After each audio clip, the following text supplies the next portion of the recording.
In the last video, you guys have noticed me in the comment sections where I made a case about the Bitcoin could go to zero or to a million, but it doesn't matter because at the end of the day, Bitcoin is a tiny part of the blockchain. Whatever Bitcoin succeed or not, blockchain will still be the technology that will govern the future. But it seems like that a big chunk of you disagrees with me, but it doesn't matter because today we are going to discuss the mother of all crushes, as Michael Berry calls it. Some people don't like Michael Berry because he believes that the entire crypto is the bubble and it's going to crash. Together with meme stocks, if it was the random person like me, then you can call him the dumb stupid and whatever you want. But this guy is so smart that Hollywood made the entire movie about him. The fact that the Hollywood made a movie about him doesn't make him smart, but since he has predicted precisely the 2008 crash and earned hundreds of millions of dollars in the process, has gained him the reputations of the financial genius who can predict crashes. It's that awesome if you can know for sure that what will crash and what will rise. You are destined to make millions, while hedge funds who shorted Tesla lost millions of dollars. Guess who profited over the short in Tesla? Yes, the man himself, Michael Berry, shorted over 800 shares or $534 million by the end of the first quarter of his year and tweeted about it. Guess what happened to Tesla stocks? It dropped around $600 since the he started to hedge fund in the 2000s. He immediately made extraordinary profits in his firm's full year. In 2001, the S&P 500 fell 11%. Sign was up 55%. Berry achieved these returns by the shorting overvalued tech stocks. At the peak of the internet bubble, the next year of the S&P 500 fell again by the 22% and its sign up again 16.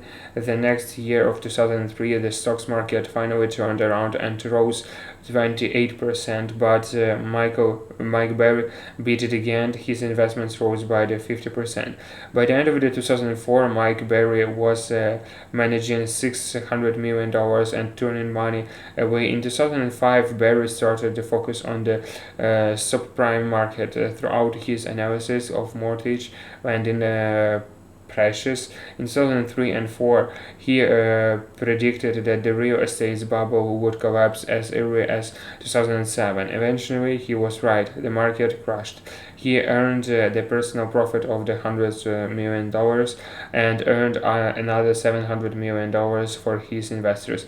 Just imagine how happy his investors were. Everyone lost money while they were made an incredible return of almost 500. He also predicted that the Bitcoin price is too high before it crashed, around $30,000. In fact, he specifically said that if you don't know how much leverage is involved in the run-up, you might not know enough to own it. Many of you are going to dislike this video because of what I'm about to say, but instead of all you are going to give this video the thumbs up, I'm going to explain why leverage is so important in understanding Bitcoin. Why exactly Michael Berry thinks that the mother of all crashes is coming, and whatever we should trust him or not. To understand the problem with the modern economy, you should to understand leverage. We have created so many creative forms of dealing stats. No one really knows how big is that, and Warren Buffett even called it the financial weapons of the massive disaster. It's a tick bomb. When it explodes, it can take down the entire economy. But why do we use leverage in the first place? Because leverage turns good deals into the great deals.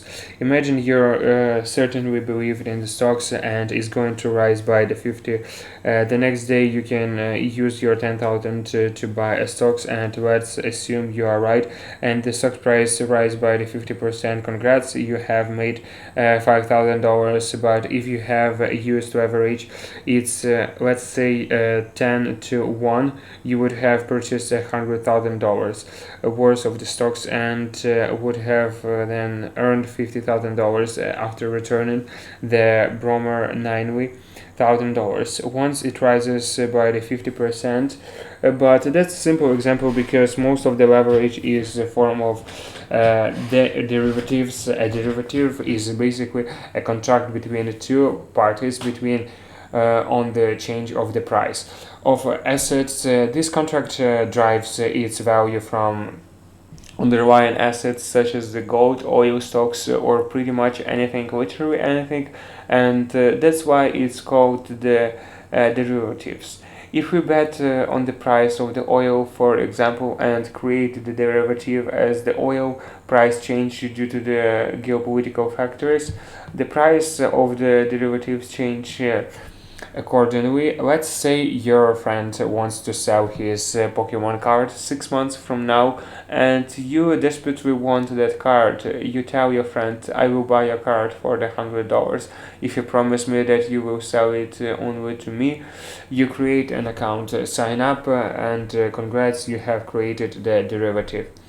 But it's not as simple as that because guys in the fancy studios in Wall Street have complicated the matter. Let's say 5 months passed and some famous YouTubers start making videos about the Pokemon cards and the price of the Pokemon cards shoots to $1,000, but he already promised to sell it to you for the $100. Since you're not sure whatever months from now his card will be valued at the $1,000, you decided to sell your part of the contract. So someone who is more desperate for the 200, now your friend is obligated to sell his card to him since he has purchased your part of the contract and you earned $200, and that is called a forward contract. It's the zero-sum game. Your friend could have earned an extra $100, but instead he stuck in the contract with you to sell it for the $100. That's why we have opinions. Your friend will give you $5 when decided the contract or giving him the right to cancel this contract. He doesn't have to cancel the contract, but he has the right to exercise that opinion. That's why it's called option, because you have an options. The price of the card rises to $1,000. Your friend cancels the contract with you and sells in the of the $1,000 instead of the $100 to you. But you have earned at least $5 for taking that risk. But if it doesn't, you are still obligated to buy that card for $100. That sounds unfair. That's why we call the options. Your friend is obligated to sell the car to you no matter what, but you have the options to cancel the contract at any moment, but in return you have to pay your friend $5 from having that options. Simple, right? In order to save time, most derivatives use a standardized term. They are called futures. 587 barrels of oil at $50 per barrel. That expires at this stage of oil prices rises to $60. Your future becomes more valuable and vice versa. Oil price drops to 40. Your futures becomes less valuable. You may wonder why on the earth we have so many complicated contracts. Let's say you run an airlines. In order to keep your airline profitable, you need to budget with the oil prices jumping every day. You can't do that, but using options you can secure the price for the entire year for the little fee of oil prices rises. They can even make a profit, but that's one use for it. The other is that you can profit by the speculating, and the best part of it is that you don't even need to have the money to do that, since all you need to do is to buy put options on the top of that.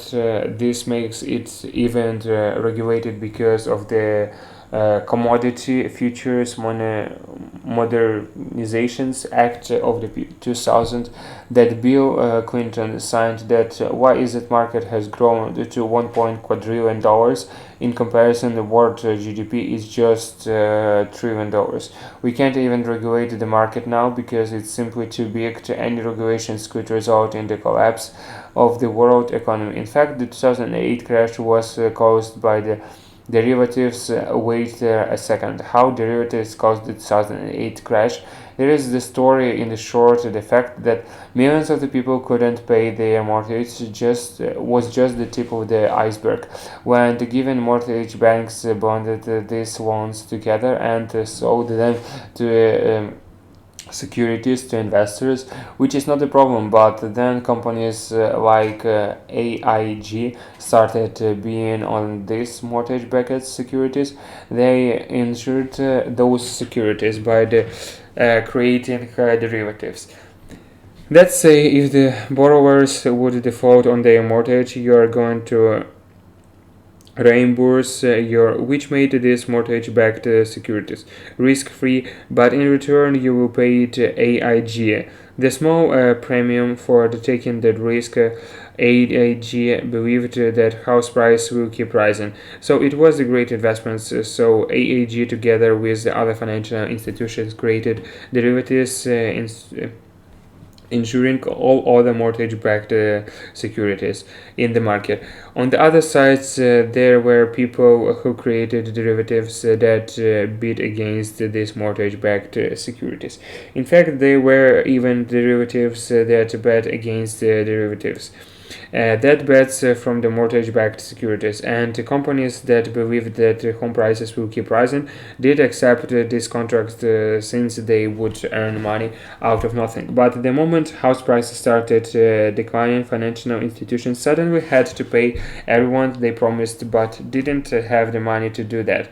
All the companies that bet against the housing market didn't even need the money to bid against the market. All they need is to afford to pay the premium, and they could bet tens of the billions of dollars. And that's the problem with the derivatives. You can make the deal without having the money to package, and that's what led this market towards 1 quadrillion dollars. If it collapses, it will get way worse than 2008 crash, since back in 2008 this market was only worth $600 trillion. That's why it's not enough to understand the assets, but you should know much leverage is used in the case of the crypto. For example, traders are using up 200 to 1 leverage ratio, which means with just $1,000 they are taking positions worth $100,000, which means if something slightly goes wrong, the entire things could collapse. No matter how loud you say the words decentralized, theoretically it could happen, but theoretically it might not. But if it happens, at least you will not freak you out, because now you know the derivatives work. If you want to learn more about stocks market, then check out my course on the Skillshare, and don't forget to get your 2 free stocks from the Webull. Thanks for watching, and until next time.